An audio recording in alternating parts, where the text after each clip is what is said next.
you are completely entitled to your own opinion. If you prefer that pre-workout, then that's completely fine. But in terms of science and dosages, I win every single time.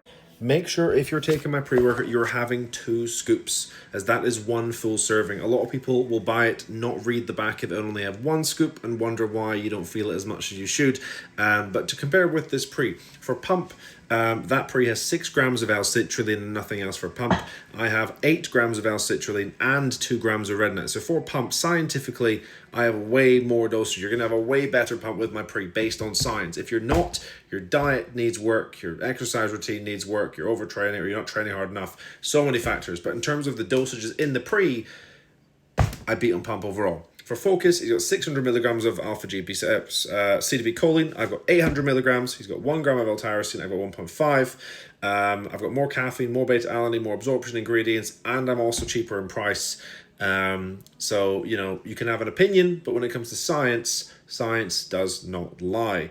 But keep in mind, guys, it's 2 scoops for 1 serving, and pre-workout alone is not going to make you into fucking Superman.